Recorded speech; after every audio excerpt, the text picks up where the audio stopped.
Otep à tous, bien-aimés frères et sœurs. Les Russes ont encore montré leur efficacité en Afrique, et notamment au Tchad.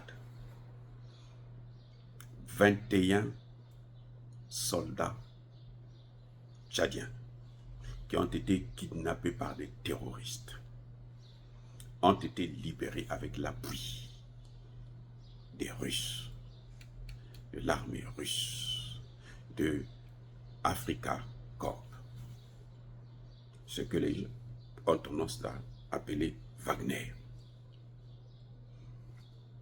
21. Ils ont passé 9 mois de captivité. La France a près de 40 000 soldats. Les États-Unis sont là-bas. Ils n'ont jamais pu les libérer. Les Russes sont arrivés il n'y a même pas 3 mois. 2 mois seulement. Ils ont libéré les 21 soldats. Bon, question les amis. Est-ce que les Africains eux-mêmes ne voient pas que, en tout cas en matière de sécurité, il vaut mieux avoir affaire aux Russes que d'avoir affaire à tout l'OTAN? En matière d'économie, il vaut mieux avoir affaire à la Chine que d'avoir affaire à l'OTAN. C'est-à-dire que je trouve anormal quand les Français, sur leurs médias mensonges, passent leur temps à dire que ce sont les Russes qui sont en train de nous manipuler pour qu'on puisse quitter un maître pour aller vers un autre maître. Non. 60 ans. 60. 1, 2, 3, jusqu'à 60. D'autres 63, 64, ainsi de suite. D'indépendance. On n'a pas d'armée. On n'a pas de service de renseignement. On ne fabrique pas des armes. On n'a rien du tout. Je dis, hein, on n'a rien du tout. On est vulnérable. C'est d'ailleurs pour ça que eux, ils nous pillent.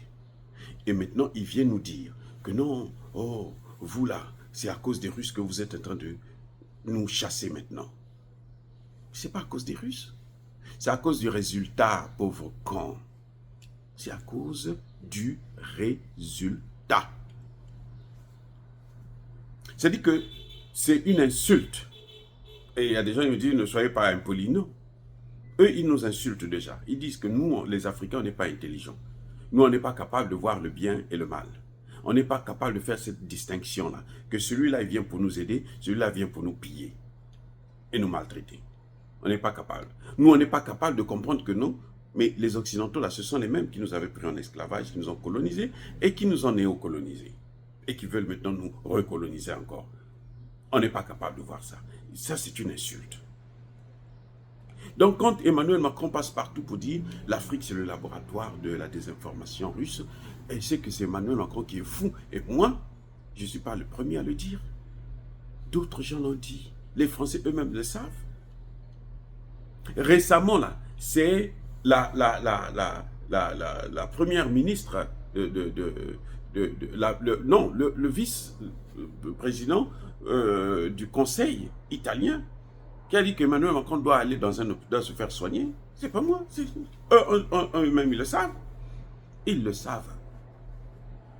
Vous voyez, les amis. Donc, je pense que il n'y a pas photo, il n'y a pas de débat là-dessus. Pour savoir quels sont les choix que nous devons opérer aujourd'hui en Afrique, si nous voulons survivre, si nous voulons exister. Oui, vous allez me dire que les Russes ne feront pas tout à notre place. Nous devrons nous-mêmes d'abord nous organiser, nous entendre. Et d'ailleurs, c'est sur cet aspect-là que les Occidentaux sont en train de surfer actuellement. Vous voyez, ils viennent au Sénégal, ils sont là, ils organisent des exercices militaires, alors qu'ils ont échoué dans le Sahel. Maintenant, ils organisent des exercices militaires avec les pays africains pour voir comment ils peuvent nous mettre en guerre entre nous. Sénégal, Ghana, Côte d'Ivoire, pour attaquer les pays de l'AES. Vous voyez comment la mentalité, comment ils sont. Mais là encore, il faut dire, et c'est le message que je voudrais adresser à Bassirou et à Sanko, à Nana Akufo et à Alassane Ouattara, ainsi que celui de la Mauritanie. En tout cas, ce que je sais, les populations au Sénégal, au Ghana, en Côte d'Ivoire, ne feront pas le patriotisme si ces pays-là attaquent l'AES. Ils auront d'abord à combattre leur propre population. Sanko et Bassirou ont été élus parce que la jeunesse sénégalaise voulait qu'ils puissent se rallier à l'AES. Ce n'est pas pour aller encore vers les Français qui les ont toujours maltraités. C'est vrai que les Français contrôlent le pays, mais ils ont été élus là. C'est pour renforcer l'AES, pas pour s'éloigner et faire la guerre. Donc, s'ils déclenchent une guerre contre ces pays-là, vous allez voir qu'ils auront ils auront deux fronts à gérer. Le front interne, les populations qui seront contre eux, et oui, et le front externe. Et une guerre comme ça, on ne peut jamais la gagner. Ça va être la catastrophe en Côte d'Ivoire, au Sénégal, au Ghana. Voilà. Bref, en tout cas, les Russes ont frappé fort. Ils ont réussi là où Français, Américains, Occidentaux, Européens ont échoué. Là où l'OTAN a échoué. Ils sont arrivés, ils n'étaient que... C'est 130 qui sont venus au Tchad. 130. En moins de 3 mois, ils ont commencé à mettre les bases, montrer leur puissance. C'est un message que j'envoie actuellement à Félix Tshisekedi pour qu'il puisse prendre ses responsabilités. Nous voulons la paix au Congo démocratique, et la paix, elle ne s'obtient pas par la négociation, elle s'obtient par la force sur le terrain. Il faut donc que Tshisekedi aille signer des accords sérieux avec la Russie pour libérer le pays. S'il ne le fait pas, ces 5 ans-là seront très difficiles pour lui.